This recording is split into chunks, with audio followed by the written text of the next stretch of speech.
Fnatic remain the only team undefeated in this tournament so far, being up 2-0 over Misfits. And in game number 2, we saw Misfits opt for the first pick, first ban. Do you expect them to shift things up and opt to choose the map here for game number 3? I want them to. I don't think I expect them to. A lot of teams have been overly confident within the first pick, idea that it is going to be the superior. But at this point, I think it's time to be able to mix things up. I would agree. I really think, at this point, you really need to have a win. And you already know that if you're able to put Fnatic in a spot where they start losing, you have a good chance of bringing it back. That's exactly what happened in the season itself. Every time we saw Fnatic face up against Misfits or against Dignitas in the season, it was a 2-0 lead, and all of a sudden it turned. They deny it. They're going to go for the first pick here for Misfits. I mean, we already know what Fnatic does on this map. Yeah. They're one of the most innovative teams when it comes to this. They're the first team that really started to bust out Chromie here. They really started to do a lot of things that other teams weren't doing, and a lot of teams haven't really adapted well. Even at the beginning of the season, in that 3-2 series between Fnatic and Misfits, this was a game that Fnatic did win. So not prioritizing it. Again, 1-3 this season is Fnatic on Dragonshire. Towers of Doom, one of their weakest maps. I'm surprised they didn't try and play off that. I mean, Kaldor, if you are in the shoes of Misfits, you're down to yes, it's still the winner's bracket and you have another life after this, but why would you give them a comfort pick like Tomb when you know they're absolutely going to bring you there? Misfits is a very confident team. Even when they are down 0-2, especially against Fnatic, they know, guys, it's all fine. Once we start winning, we can pressure them and they are going to tilt. That's what they're hoping for here. This is what they really feel they can do. And I just think that Misfits is so confident in their ability to overpower Fnatic here, and they say we have to play that anyways. Even if we win on a different map right now, they're going to bring us to towers in the next one, so we have to do it one way or another. So they're getting it out of the way now. If they can defeat him here, they can bring the series back. Well, we look at game number 2, that was Sky Temple, different beast. We saw the opening of the ban on Falstad, then they opted for the global on Dahaka. That's obviously going to shift with Tomb of the Spider Queen, but what are your expectations for the ban meta out of the side of Misfits? Oh man, it's got to be, you got to be looking at Zool. That's a hero that we have to be considering. Fnatic's already displayed it. Tassadar is going to be heavy. Leoric is going to be another that is very, very valuable and high priority on this map. So just expect a rise, I guess, in picks when it comes to those heroes. Even Lucio, I think at this point. It seems like teams kind of prioritize Tomb because there's a little bit more structures he can ride on. I think it depends really highly on what exactly we're going to see in terms of like lockdown capabilities. Lucio can always be an option if you don't need that cleanse. Well, there's the ETC ban trying to target Breeze once more. Alfurion removed, leaving the Tassadar up once more. Is Misfits going there? Are they going to go with the Ragnaros? This is identical to game 1 There we go. far, with the task being a difference. This is actually one of the maps where we saw for the longest time people just say like you never play an Illidan here, and one of the teams that brought it back into the meta was Misfits. They played Illidan, and at that point everybody looked at it and was just like, what are you going to do here? They opened the map, just realized that in the early game they would be a little bit weaker and brought it back with Dartmoor with some insane plays, was amongst others they played at DreamHack Valencia last year. So this is definitely something that we could see, but usually we also have a very strong Karrigan game on someone like Dartmoor, of course. I actually really like the Tassadar pickup because, Dread, you talked about Zool being a threat there. If they opt to go Chromie later, you have those shields from Tassadar that can really negate a lot of that burst damage. You talked about it as well yesterday, is that you can force out a cleanse on one hero, but you can't force it out with that temporal loop. So you kind of have that backup option. No cleanse available. Here's a Tassadar shield. Keep those heroes alive. So I like the first pick. It's just a matter of what do they pair with it, with Vala being taken away from them. Misfits has to have they have to be looking, Leoric's going to be more valuable for them considering they have the Tassadar. Tassadar and Leoric together, especially if it makes it the late game, are going to be far more successful. The Rhaegar early picked up for Fnatic. They do have to fear a possible Medivh, but the Zool is something I'm looking at more than anything. In this rotation, they also have to consider the fact that now with both of the major cleanses gone, oh man, I love the fact that Leo was picked that high because you know it's going to be banned out, and now I want to see Misfits actually look towards the ban on Zool. I think it's going to be really important if they do that. One of the reasons why I also love that we have Leoric for Misfits now is because if it's not banned, then Fnatic would probably even pick it up themselves. They love to play Leoric on this map. Yes. Whoopi has insane entombs here. Like, he knows the map in and out and knows exactly where to use that.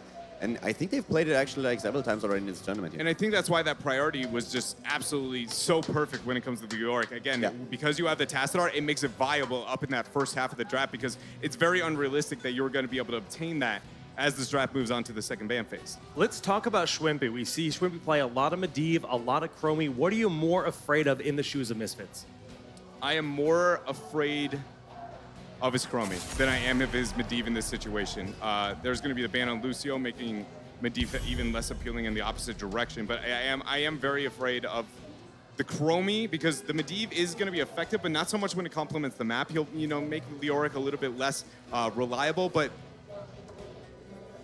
the Chromie is something that's almost going to be unstoppable, considering the fact that Cleanse is just not an option anymore for Misfits in this draft. Even beyond whether or not the hero is going to be more impactful or not, just looking at the Cleanse situation here, Misfits has to ban that Chrome. Oh my. The Zarya ban is not something we traditionally see with these two teams in particular. It has come out. I really wonder if you don't ban out, say, either Dahaka or Ragnaros, one of those will probably make a showing for Fnatic in the next round, but the Zarya ban, is that a potential? Well, I don't know, because with Greymane back there, Hasu will be on the Tassadar. I'm trying to think if that might be something like an anti-Li Ming, but I don't even know if that's going to be the case at this point. I mean, they can always shift the heroes around. Misfits is a team that is incredibly deep when it comes to the hero pools, and they can shift that around whatever they want. They have insane hero pools in most of their players. The ban on Zarya is still something where I'm also a little bit surprised. I could have seen them lean towards that Chromie here that we've talked about, but Zarya, Fnatic has shown some plays with her. I'm just not quite sure if that's exactly what Fnatic is going to bust out in this particular game. I feel like the thought process with the Zarya is like, well, it's going to be the soft response to Leoric. We've often seen you throw the expulsion zone, it stops, you put the shield onto the target that's going to be entombed. But again, there are so many terrifying Fnatic heroes on this map. You're not going to have a cleanse. Chromie is going to be a problem. You better have an answer. If you have the confidence to remove the Zarya, you knew this was going to happen. It's Temple Storm series against Fnatic 2.0. That you know this is going to happen on this map. You know what Fnatic wants to run. If you have the confidence to let major picks through, have a response with your last two picks here. I mean, knowing the teams, they've really thought this through. But right here, this is a question that I would like to ask them later on, because for me personally, it also doesn't really make a lot of sense. As you said, they know the Chromie is coming. They know Shrimpy wants it. They know Fnatic played it here several times. I feel they should be way more scared of the Chromie combo than whatever they could have done with Zarya. I would honestly like to see Misfits go into a solo support Tassadar into like a murky, like lane pushing oriented composition. That being said, I don't think that's like most optimal, but honestly, in the position they found themselves in with this Chromie locked in, with the Brightwing is the next go-to when it comes to a cleanse situation here. I would like them to go, when Fnatic made this map popular, their strategy on this map popular, they ran it with the solo support Tassadar, with the Leoric, and then this heavy sieging constant pressure where nobody's an ideal kill target. And that might be the playstyle I would have liked to see more from Misfits, but they go standard. Okay, so when we talk about the front line, Leoric, Dahaka, they both have escape options. You have the Unstoppable when you try and Wraithwalk. You also have the Burrow if you want to try and avoid that temporal loop. So it makes the front line a lot less, I guess, vulnerable. You have Tassadar shields to back it up. Greymane can become a primary target. Karazim can dash away. It's a little bit of a window there. Obviously, if it's well-timed, you combo off of that temporal loop. Does this force the Zul out, though, as that backup CC target, since you opted to go Johanna, which doesn't have that hard CC? I don't know if they necessarily need it. It is viable, yes, and they don't necessarily need the wave clear either. Ragnaros? Any kind of, they're going to go with the Tyrael instead here. I mean, it's going to be, Tyrael objectively is probably one of the most strong heroes of the game, so I think it's more than all right. He's going to be fine in the Leoric solo. One of the best when it comes to Leoric solo. He doesn't win, but he surely doesn't lose in the 1v1s there, so. The only thing that I'm a little bit afraid of when we're talking about Fnatic is that once if Misfits hits the late game, it's gonna be incredibly tricky. Absolutely. The problem is that Tomb of the Spider Queen typically is going to be won before 13 if you don't win when it comes to the wave clear and the turn-ins on this map. And Fnatic has pretty much made that known across the world. No matter what team they play on this map, that they were very successful in the very beginning of the map. They open it up quickly, and then you begin to wonder, how do you come back? And I feel like the draft on the side of Misfits doesn't change any of that. It's going to be a rinse and repeat of what we normally see. It just feels to me like Misfits at some point accept, okay, listen, we know the Chromie is coming. We are confident enough that we can deal with her without having a proper cleanse. If we run this composition and we stay roughly on the same level as the opponent, once we are hitting the late game, once we're able to get the dash in on the Karazim with a cleanse, maybe even hit the 20, have Leoric there with a Spectral Leech and everything, we can completely take them apart. And funny as it is, I've seen several scrims between the two where they ended up in exactly these scenarios. So they are very versed in those battles on that particular map. But it's a crazy risk, I feel, that Misfits is running here. Absolutely. And like I said, I think the safest route they could have gone after, they took the risk would have been, okay, well then we are going to solely play the map itself. We are going to take those risky plays. We're going to hope if we can manipulate the map strong enough early, that Leoric and then Tassadar and then, like I said, maybe even a possible Murky are going to be, nobody's going to die to the Chrome because they don't care. They're back. They're Run over them. pressuring. Exactly. Okay, it's time for game number 3. Let's get into it.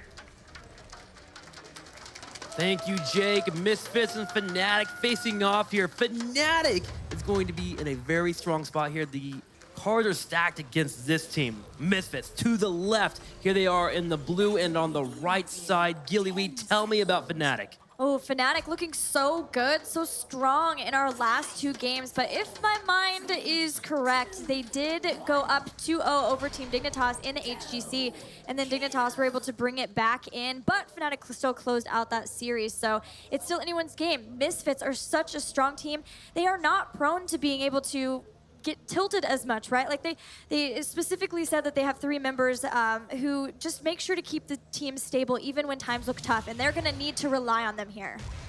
Hopefully they can. I mean, I would be tilted playing against this Chromie. 7-0 currently. Schwimpy is a god amongst men if you are a Chromie main, all 3 of you out there, because he just absolutely destroys on this hero. He does not miss, except for those last 3 shots. But nonetheless, Fnatic and Misfits will be facing off back and forth here. Watch these rotations. The wave clear is great with Johanna. You have your setup, but Misfits actually have a good foundation too.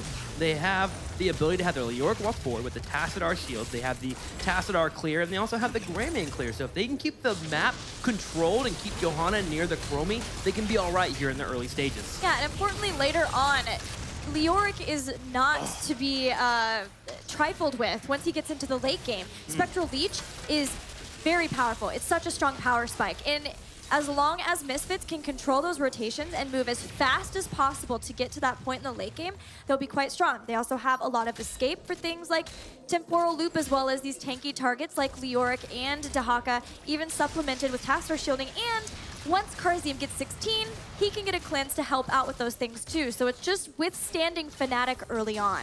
Can they withstand them, though? I believe in week number 4, if I remember correctly, I looked at the stats for Fnatic, and they ended games in less than 14 minutes on this map in particular. They know how to win. They know to open the battleground. This is a map that they know in and out. But as you mentioned, and Caldor mentioned on the desk, Misfits has to come here eventually, so why not do it here in game number 3 if you're going to mount a comeback? So far, there's been some rotations between the middle and the top. A lot of aggression, actually, from Misfits as they continue to keep moving forward, like that moment there, working some auto attacks, using that Greymane to their advantage. In the bottom lane, it's been Dahaka doing Dahaka things against Tyrael. But so far, Misfits is holding their own. A couple of shots have hit here and there for Schwimpy, but Splinter's been using the mobility of Karazim to set up a spot where Schwimpy goes in for the attack, but he just dodges away. Radiant dash. Yeah, and Misfits understands the importance of controlling these turn-in points, which is why we are seeing them be aggressive here. But that was a nice Dragon's Breath, and that gets even scarier with Dragon's Eye at level 7. I know we've seen some different things here at the Western Clash, but that is the standard for European, and especially Schwimpy's Chromie.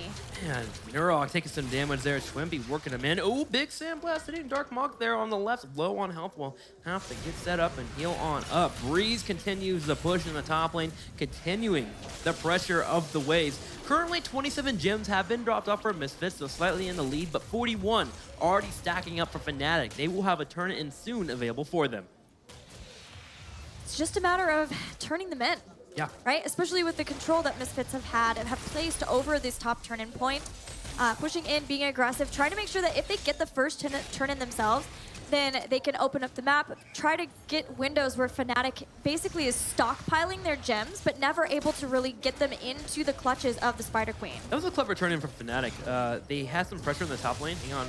I'm always watching for that Dragon's Breath to come out, the Deep Breath that is trying to bring out the damage. But there we go. Some more attacks still happening here. Blumby low on health. He is getting low. He is going to be taken out now. That is a Leoric, but still, first blood of the game is a word to Fnatic. Now, back to the earlier point. we had Johanna in the top lane getting pressure from Misfits, and she turned around and acted like she would go for an engage, and Fnatic took that opportunity to look like a gank was coming their way to drop off some gems. And they finally get the Red Weavers completely descending here as they finally get that turn in. Leoric has respawned once again, but still getting punished here by Chromie and the rest of Fnatic. Now that just shows you how quickly Fnatic can take an advantage and run with it. We saw it the last game on Sky Temple. One kill on Leoric is all they need to move right on in, turn in their gems, and make the pressure happen. Trying to take down the towers here in the mid. Still Tyrael in the bottom. They've got Johanna in the top 2 to help out with those web weavers, keeping up the split soak simultaneously. That's a lot of S's. While still putting some pressure on and getting as many structures as they can down with these web weavers. Yeah, it's important to get these early turn-ins. A lot of teams hold off to level 8, level 9, but when you have a Chromie on your team, you want to open up the map as soon as possible. Neuro taking some damage from Wubby here on the bottom left, surprisingly. There we go, popping that essence to stay alive for now. But yes, you want to be able to get the way the map opened up in terms of turrets and such to get the experience, but also just to have Chromie room to play around, set up your time traps, you can be more aggressive. Yeah, that makes a lot of sense. It's not going to be Temporal Loop at all for Chromie. Speaking of which, she went for Slowing Sands, even though Karazim does not have the option to get cleanse at level 7. What do you think about this choice? I think it makes sense. You look at Dahaka, he has Burrow, Leoric has his Wraith Walk, you have Karazim who can get Divine Palm and basically save himself, or even 7th Strided Strike if they wanted to and just break the animation, Tassadar or Dimensional Shift. You have so many options to get out of it in the early game, and then 16, when the Radiant Dash Cleanse comes in and becomes available, suddenly you're never getting a Temporal Loop off. So you get the Sandstorm instead, the Slowing Sands to make sure that you can just slow down any major aggression coming your way, and with Bala working in auto attacks with slowed down members, it can be devastating for the opposing team. Yeah, that was actually the question I was going to ask, is it a matter of not only setting up yourself to succeed, but also even being able to help set up your teammates a little bit better as well? She want to be best Chromie NA. Setting a team up to set up for wins there. Letting Quackness get all those auto attacks in. But Wubby in trouble on the right side does retreat. There is a Slowing Sands poke coming out. Breeze looking for an engage, but not seeing one quite yet. Kind of hard to actually fully engage with Johanna until you get that level 10, that Blessed Shield becoming possible. Johanna, by the way, is one of the reasons why Chromie works so well. You have the ability to watch flanks, but also peel off your teammates very, very well. You don't really have to go for the hard engages. She's not burying. She's just there to kind of sit there and bolster that front line. And so Chromie having that front line in front with vision is great. Here goes another poke. Darkmok in trouble. He dives in for Wubby. 2 more kills. Fnatic setting up here over their opponents 10-8. Wubby with a beautiful bait to get another kill for Fnatic. And yeah, not only is Johanna helping to be able to watch for the flanks, like you said, but even clearing out minion waves. Yep. You don't waste as much of the Dragon's Breath because you know that the Condemn has pulled them all in. So just maximizing their efficiencies. And again, same as the last game, level lead, even almost 2 level lead for Fnatic. And with that being a heroic ability lead, they're going to get very, very aggressive here. My golly, I think at some point, HGC will have to consider just getting into a Spider Queen so other teams can actually win on this battleground, because Fnatic is so good at it in the early game. It's impressive what they've opened up here. They've got a fort open in the middle, and most teams don't invade the other mercenary camp for a long time. But because Misfits is behind a full level, there's going to be no way that they're rotating towards that mercenary camp. So they grab the mercenary camp for free, they get some more pressure in the middle, which opens up a turn-in for them, and they're having another Web Weaver push. They can look to grab another fort, even 2 here. Misfits were trying their hardest to get the turn-in before Fnatic could get a second one, but the minute that your opponent hits 10, that is the golden opportunity to get 2 in a row. So Fnatic are playing this flawlessly in the early game. But as we said, they have to. Misfits has a very strong late game composition, so Fnatic are doing all the things they need to. Misfits will take some hits. They're going to lose a fort here and there, but as long as they're keeping alive their more important structures like keeps and, of course, the core, then they're still in this. Yes, they are. Tenants here. This is their chance to handle the pressure coming their way, but first they have to deal with the Web Weaver in the middle and the bottom. Nurak has done that on Dahaka in the bottom. Middle is currently being dealt with by Leoric, so we'll be able to have that cleared up soon. We'll be continuing with the aggression, but Misfits again, just keep the keep wall. Keep wall is probably one of the best things they can hold here. They can afford to lose it and maybe take some damage on their keep, but I would like to see a counter rotation immediately after this Web Weaver pushes in. If Fnatic stays too long, if it gets down to low health and they start retreating like they should be now, yes, they are. Gosh, textbook play here for Fnatic. Yeah, the pings come out. They heard the sound cue of Brush Talker coming in.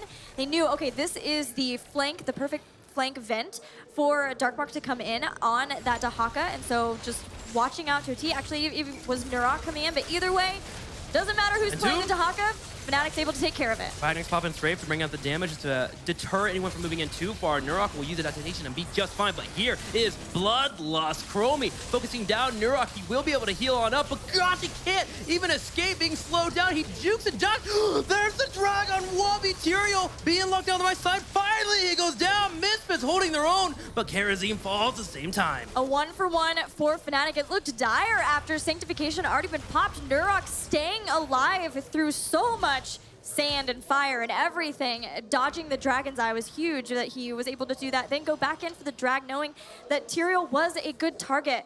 But unfortunately, that trade still lets Fnatic maintain their lead. It does help Misfits a little bit with that comeback experience, but with this 13 talent tier advantage, Misfits still would love to be able to turn in those gems, but it's a tough point. Yeah, they're going to have to do that at some point. Currently 67 on their purse. They did drop off a few. Only need 2 more to finally get that Web Weaver phase to occur for them. And then they would have another one to follow up afterwards. So they definitely have a spot here where they can open up the battleground for themselves. Because currently, Fnatic has 3 forts standing for them, as well as the 3 keeps and the core. So getting some pressure on your opponents could be wonderful. Also, if they get a pick or two with the ability of having Greymane and Karazim, they can burn down a boss at some point too. So, opening up that top lane is probably a main priority for the Misfits. Now, Blumby and Nurok are continuing to get the waves pushed out. They're having to finally deal with all the advantages that Fnatic had earlier on, and they finally stabilized the battleground. Now, I would like to see them make a move when they hit 13 towards a turn-in or a fight. Yeah, the nice thing about Fnatic being, well, kind of nice for Misfits being ahead is that Fnatic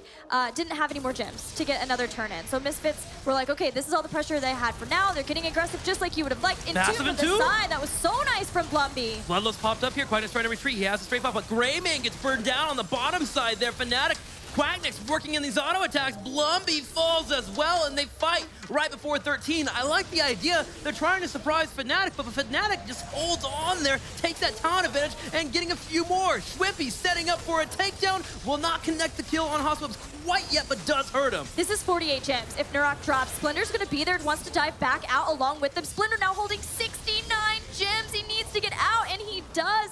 But this is perilous. It's turning from bad to worse for Misfits here, Trick. Yeah, no bueno here for Misfits. Not looking too good for them. 15-13, Fnatic looking for that 3-0, and they are unfazed by the aggression there from the Misfits. I like the idea. They came in with a massive Entomb, got 3 people locked down. Swimpy was able to set up a really nice kill on Greymane, and then Quacknix lived by just barely slipping by those tanks on the strafe. The Bloodlust coming in for the movement speed. It wasn't for the lifesteal, obviously, because you're using the strafe, but being able to move just a little bit more got him out of there, and Fnatic was able to turn that fight around brilliantly, mostly because of Greymane falling in the early stages. I feel like I've seen Quacknix have more strafes to get out of an Entomb ever than I've seen anybody else ever do that. It's just like, okay, I'm going to be Entombed. I'm just going to strafe right on out of here. You're going to stop. We'll just get right back on it. And it's it working very well out for him. Specs even coming in and for the body blocks if needed. Just really taking care of each other. Again, I can't stress it enough. The synergy from this team is unreal, but they have to keep Quacknix alive. Another one, there here. it is. Finally, yes, Misfits, to get the pick on Quacknix there. And so no more Vala available. Breeze looking for the engage. That's what I wanted to see. If you get the Entomb, go all in on jumping him, because automatically Quacknix is going to pop his strafe. That makes you think, okay, maybe we should play a little bit reserved. But if you blow him up, he's not using strafe anymore. Nice pick up there by Misfits, 14-16, and now they can defend this Web Weaver push coming in their way, and they might be able to stand here and keep all their keeps. Yeah, very, very good to get a pick just at the start of that Web Weaver phase. This was the point where Fnatic had finally gotten enough gems to get the 3rd turn-in phase. So this is a lot of gems in a long time that Misfits will have to catch up to get 16. And as we've mentioned before, late game, for them, just surviving there with all of your keeps is incredible for Misfits to get through this point. Misfits clearing at the bottom, working towards level 16. Now, there is one catch that does occur if you go for the all-in strategy on Bala when you do get up the Entomb. It's that Sanctification on the right side. So they have to make sure that they play the mind games with Fnatic of making sure not to deal with that ability. Fnatic, though, realizing 3 members were on the bottom, dealing with the Web Weaver, move immediately towards the boss. It is scouted out. Blumby does not show himself yet, but the Time Walker's Pursuit should be coming out pretty soon to reveal that Blumby is down there in the bottom left. Fnatic currently not caring about it. Finally, he shows himself to make it a little bit more of a panic chaos mode. But Misfits, not being 16, elect to go ahead and stay in the middle and the bottom. And Tyrael scouting that out allowed Fnatic to know that, and they had no fear whatsoever for taking the boss. Fnatic calls the bluff. Great for them too, as Web Weavers finally, the first turn in for Misfits to take back some of the control of the lanes. Fnatic are using, they escorted the boss as far as they were willing, but now they just want to push back the members of Misfits to defend this boss to allow for a free defense versus the Web Weavers in the mid and bottom lanes. Yep, that boss will get some damage on the keep, which is good in itself, but Misfits does the great counterplay of getting the turn in. They also get 16 off of it, so now they're on even footing. It's a solid macro play from both of our teams in that scenario. Misfits looking for their opponents to see them moving in for a hunt. They still have one Weaver in the top left corner. I would play aggressively here. I would position a few in the bottom left, Dahaka in particular, and then I'd have Leoric on the right side here to watch out for this flank that's coming in. Fnatic actually took the more aggressive, risky route, just because Leoric wasn't there. And he would have had an Entomb maybe set up, but still, Webweaver gets a little bit of damage on that top lane, and there's still a wall here. Remember, there are still 3 forts up for Fnatic. Yeah, the transaction there was to give Misfits a turn in, but they have to go back and defend the boss, which allows Fnatic to get the mostly free clear, only losing some damage on the towers there. And then Fnatic can meet Misfits in the middle lane. This is the place where Misfits want to fight. Holy Ground's popping left side there. The Sanctification, Bloodless pop at the same time. Quagnix working on auto tech, especially on Nurok on the back left. Adaptation will keep him healed. Here is Chromie setting up a shot. She will connect with Nurok. He is forced to retreat. Blumby going for the creepy hand, does not connect. And suddenly Blumby low on health, retreating. Quagnix working in the damage. Blumby just turn around at this point. Turn around and Q. The palm comes out, so Splendor will keep him alive, but Blumby finally will fall. What? He's living. Okay, finally he's taken out. Misfits will hold for now, and Leoric will come back eventually, but man, that was a scary situation.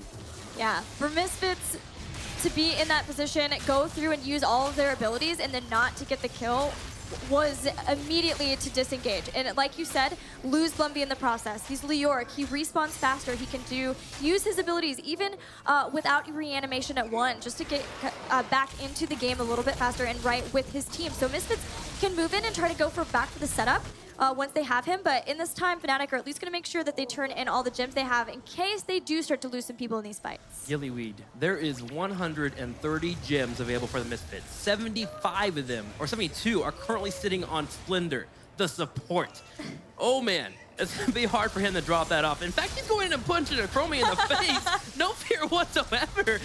Those gems definitely don't weigh him down. All right, finally dropping in a turn in here. There's going to be a flashlight there from Breeze on the right side. Blumby taking damage once again, but that's his job, man. And Nurok on the right side, working in some attacks, but with the Druin popping out, Wubby could have gone for the engage, and Misfits are forced to retreat once again.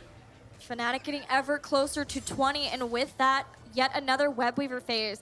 That Misfits have kept all of their keeps alive to this point is impressive, but they have to keep fighting. Maybe not at this moment. If they could get a great Entomb, maybe. Yeah. But in this game, they have to keep fighting. They are down 2 games in the series and plus a shield. Breeze going in. Darkbox taking a massive amount of damage. Splender's on the left side here for the heal. Chromie will not get the kill, but does hit Splendor. But Leoric falls once again. But this is the strategy for Misfits. If one of their members are just getting poked too far, they just sacrifice their Leoric. The Web Weaver turn-in does occur, though, so Misfits can hold. But I agree with you. A play needs to happen soon. You can only be choked out for so long until you actually can't breathe anymore. We're going to need something from them at some point. Darkbuck on the left does step out. Splendor helping out with that movement speed on his W. Hasulov's working in some auto attacks. Wubby low, and we're going to be having potentially a Nurok on the right side. Here comes Dahaka. Here's the play. He's moving in. Let's see who he drags. There is a timeout. 7 seconds to try to get Chromie to safety. Hasulov's trying to be aggressive as is Nurok. There it is. Cleanse to get Chromie away from the 5 drag. seconds for Entomb. Palm comes out. Splendor on the left side, staying alive for now. Members are low. Quacknix is going to fall. Fall is no longer here. Neither is Chromie. All the damage is gone. Smexy trying to retreat on the left side. Nurok's hunting him down. Smexy should finally fall here. Oh, but he chose Wubby there too. Smexy on the back left is going to be running for now. Don't waste time if you're a Misfits. A few members need to go for pushes. Get some forts here if you can. Smexy should eventually die to the tickle beam of Hasuaz, but still, the overall fight has been won here by the Misfits, especially with Wubby dying on the left side.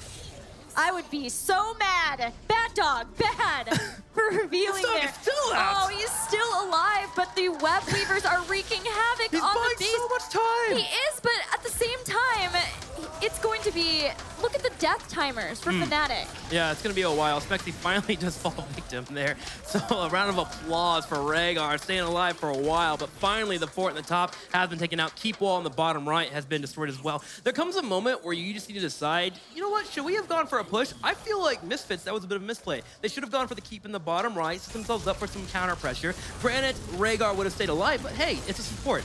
The good news is they did get that kill, and that means for 20 seconds, Fnatic will not have a support for 20 seconds, which means they'll have a 5v4 setup for Misfits. So they can push this top lane and maybe look to get a keep with this boss, and they have a turn in the bottom left. What a moment for Misfits to bring that back, but it feels like, man, I don't know. It's hard. Fnatic had a web weavers pushing against them, Sure. but they did have a spot to try to take out a keep and wanted to take advantage of that, but it's hard to tell in hindsight whether that was the right move because the lane, the waves weren't with them. They didn't have the web weavers with them, and that all goes back to the fact that Misfits lost Blumby to sneak in a turn-in. This is the swing they needed in this game, and now they're 20-20. They have a keep down in bottom lane. They've taken the boss, and they are marching toward the base of Fnatic. This is a big swing for Misfits, looking to end. Fnatic's engage will have to be on point. Schwimpy in particular has hit some important targets. Darkmok in the back left, as well as Splendor are primary targets.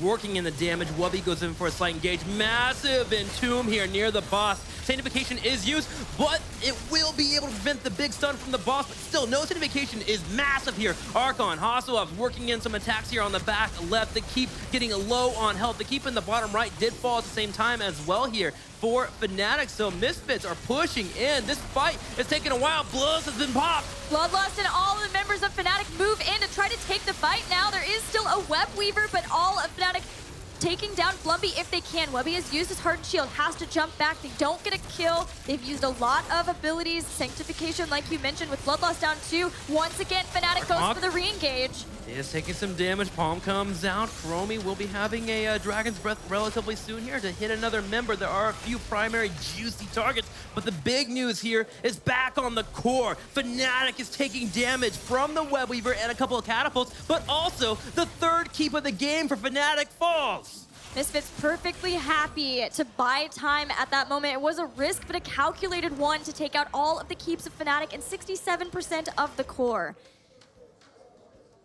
This Tomb game went from Fnatic having complete control to one decision to now Misfits having all the answers almost. They have almost enough for another turn-in if they want to win that way. At least there's no boss for either side, but it is... the momentum swing was massive. And we talked about it. It's that late game being here. The Leoric in particular, Spectral Leech, allows him to be in that front line more often, hitting that Johanna, getting as much healing towards his way as he would like.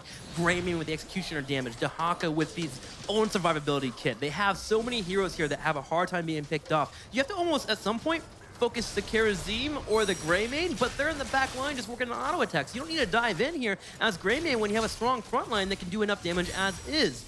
So Fnatic having a hard time securing said takedowns. Now, big news here for Fnatic fans. 3 Web Weavers are going to be pushing in here, the top, the middle, and the bottom. Pressure that top lane, wait for Misfits to come back and defend it, and then rotate down for keeps if you think you can't find an opening. Probably the last turn-in that Fnatic will get, unless this game has some craziness happen. This will be it. Bottom right? Gilly, are you seeing this? I do. Dahaka is moving on to the core. He starts to back, though. He's moving in. There is another great entomb. Timeout has been popped. That's been forced from Schwimpy. And I like that Nurok actually came in a different round instead of coming for the big flank on the back right. Fnatic was ready for that. They had good positioning to make sure that if Dahaka did come behind them, they could isolate it. This allows Misfits to just clear up this top Web Weaver without much problems. Bottom Weaver's been cleaned up already. The middle one is just down pushing down. They had to deal with catapults, but Fnatic has already lost a little bit more shields on their core. There are 3 catapults applying damage. They need to head back home and defend. Johanna went back. Bad news bears for Fnatic that they could not make anything happen with a turn. And now only 33 gems and they need 70. But it's Misfits who have the capacity to get a turn in, to bring their own Web Weavers into the game. And it's like chess, right? At this point, you put the gems in, you see what moves can be made. Misfits will have the opportunity to do the same, unless Fnatic maybe can somehow stall. But as long as they're stalling, someone constantly has to go back and babysit bot. Yeah, bad news bears for Fnatic, but good news, Jolly Ranchers, for Misfits. They have so many pushes top, middle, and bottom with these catapults that they can wait it out and get that turn in at some point. Blumby will Wraith Walk away, watching for that poke that's coming from Quacknix. Again, working those auto attacks, especially with that level 20 range upgrade that he has, just working in constantly. Dahaka on the bottom will be a threat. Misfits having that slight global will just be able to pressure consistently. Fnatic will have to make a play now. It's kind of funny. In the early game, we were like, all right, Misfits, you have to make a play at some point. Yeah. They finally made that play. Now Fnatic's in a spot where they have to make a play, and they're going for it. House of Wolves gets blown up. Oh, that was the perfect play. The Blessed Shield. Wubby jumps from the side, has Holy Ground. Darkbox in trouble, shielding from Karazim, doing Chromie? all that he can. Chromie starting to throw the damage. Darkbox? Darkbox disengages. Wubby for the chase. Splinter's in No! trouble. Splendor in trouble, and he falls. Fnatic has taken out 3 members. There's catapults pushing the bottom lane, but they have to make a judgment call. What are they gonna do? Here it is. They're pushing on the bottom left. They're moving around. They might just go for core. Yes, they're sidestepping the keep. They think this is the opportunity for them to win. And Leoric and the bottom right is going for a potential base rush, but the catapults, no, he decides to go ahead and start backing on home. Darkmock working in the auto tech. He gets sniped here by Schwimpy. It's Fnatic gonna keep winning on this battleground. Is it possible? Sanctification, the core being focused down. Darkmock trying to teeter on the edge. Sanctification has been used. There's 3 members to defend the core and defend the series from Fnatic, getting a 3-0, but Greymane goes down. This should be it. Chromie's down 2. Fnatic are low. After the core, it's at 50%, and Falling Trick, another goes down. Is this a Kalaris core? Are they gonna hold it? 50% armor starting to come back up for the core. Can Misfits do it? They grab the drag on Jahota, 7% to 47%. There are catapults above the score. This is it. Kalaris still in StarCraft here in IM, and he still makes a hold here. 7% to 40%. Catapults the bottom right. Misfits just gotta go. They've got the game. They're starting the comeback here on Tomb of the Spider Queen. Fnatic's best match. Oh my goodness. It doesn't matter if he's not here. It's just his presence is known. Kalaris, That red hair, man, he's handsome, but man, he's a devil here. The core being focused down, and that's it. Misfits will be coming into the series here with 1 victory. On Tomb of the Spider Queen, no less, Misfits finds their foothold in this series. But it was so close. Down to the wire, Trick. Yeah, it was a pretty close game. Just a little bit. It was a little wild. That is what we come to expect here in EU, though. These matches back and forth. This is the number 1 and the number 2. Misfits did not count themselves out, and I like how they did it. Going to Tomb of the Spider Queen, ready to prepare themselves against one of the hardest matchups they could possibly have to mount this comeback. Now we get a game 4, and I am just happy to have the pleasure here to be able to be here with this series and enjoy it with this great crowd. Oh yeah, what a confidence boost for Misfits. And it's difficult. Fnatic wanted that 3-0. They had it in their sights, even within the game, that it was on Tomb. But Misfits not willing to go down without a fight. Let's head on over to our analyst desk and see what they thought about that crazy game 3. Thank you, Gillyweed and Trixler, for the amazing cast. And yeah, guys, let's talk about that fantastic game number 3. Beginning with the moment where it all turned around. You know, we had that fight on the top keep of Misfits. They went to push it in. They had the advantage. But Dread, what went wrong there? I mean, a lot of it comes down to not respecting Leoric Ghost. He got a very heavy flank. They go for the keep. They get the 20. They think they have the upper hand. Immediately, Leoric's going to get the flank and the Ghost, and the entire fight turns, which is kind of amazing when you consider it because, I mean, Leoric is their hero, you know, Fnatic's. Yeah, that was at the very end, actually, where the bot lane pushing. There were a couple of attempts that they had in the situation, but that was just absolutely incredible. The defense was stellar. 2 heroes down. You know what they're doing. We already saw Tyrael going straight for the Sanctification and not able to take the core down. And in the meantime, the Winions to the right just chip away at the core, and all of a sudden, Fnatic realizes they're in a really troublesome position there. I think Smexy thought he was going to take Greymane down a lot earlier in that, because you got to wonder if he had come down to stack in that Sanctification, if that could have finished it, but wow. Yeah, we saw the classic Kalaris core throw there at the end, but of course we had the other big play in the top lane where things really shifted in the momentum in favor of the side of Misfits. And we'll take a look at that in just a few moments because there was a beautiful play on Dahaka, and like it was game changing. It really was game changing. So let's take a look. This is actually the part where we're going to see, I believe he's going to come in. This is actually, I think, a moment where I was discussing what in the world was going to happen here with Dread. I think he comes in on the back side. As you see the brush stroke at the top right, he comes in the back, and this is where things get crazy as he comes in to isolate the target. Timeout was forced to be used, and all of a sudden, Chromie's in a bad spot. Yeah, like Neuro places absolutely perfectly at this top. There comes immediately the cleanse, but it's just simply not enough. They chase them down, and this is an 18 versus 20 fight. We're looking 16 versus 20 talents at this point, but they just went in a bit too deep, and they lose nearly everyone here. That was actually the moment where Smexy is starting to just buy incredible amounts of time so that that Misfits don't have an opportunity to end bot lane. You know, we saw Sanctification held for a really long time in that fight. Why do you think that is? A lot of it comes down to maybe the communication of whether or not they wanted to take it. I mean, when you look back at the game, that was the only fight Fnatic could have taken that they can risk losing the game. And the fact that, Misfits identified that, got the burrow with the Haka, drew the aggro, got the Leoric spawn to get the flank. Like, it was the only way you win that 18 into 20. It was beautifully played to punish that. But, I mean, we talked about it when looking at Fnatic. They get comfortable, they get up, and then they take greedy plays. Misfits is the first time we see them punish it, but does it change looking to the next? And there's like two things to consider here. I mean, let's put the game aside for just a second, but look at the series.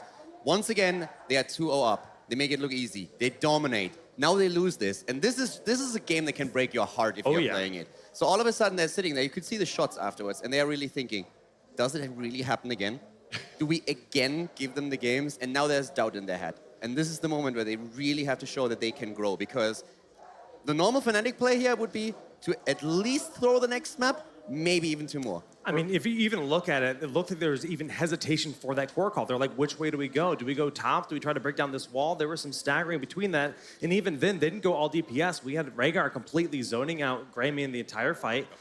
No damage thrown from him onto the core. And those small things maybe would have made the difference. That's really where mental strength now comes into play. It's something that Misfits have in abundance. They can be down 2-0 or 0-2 in the series, and they really don't care. They say, like, guys, we still got this. Fnatic, on the other hand, they choked in the past, and they have to show right now that this is over, that they overcome that problem. Jay, how do they overcome that problem? I mean, obviously, Misfits is now back in the game. Fnatic, they were looking super, super dominant. Yes, they now have that mental strain of, we just took our first loss of the entire tournament, and Calder's been saying it all weekend long. They're a team known for, once they fall apart a little bit, it's downhill. Okay, so let's address this from two sides. From Fnatic side, that face you saw from Wubby is Wubby all the time, so there's not much to read into that. I don't think it's going to matter that much for Fnatic. I think their confidence is sky high. Yes, they can tilt a little bit, but they are on another level right now. On the side of Misfits, when we sit down with them, every time we sit down and talk to these guys, it's probably the most cool-headed team across the board of anybody. They talked about maybe one person that is kind of the fiery of the bunch there, but you know that momentum, you get that first win under your belt, it can really carry you far. Well, Fnatic, they are up 2-1. Will they be able to close it out, or will Misfits bring us to a game number 5? Stay tuned. We'll be right back.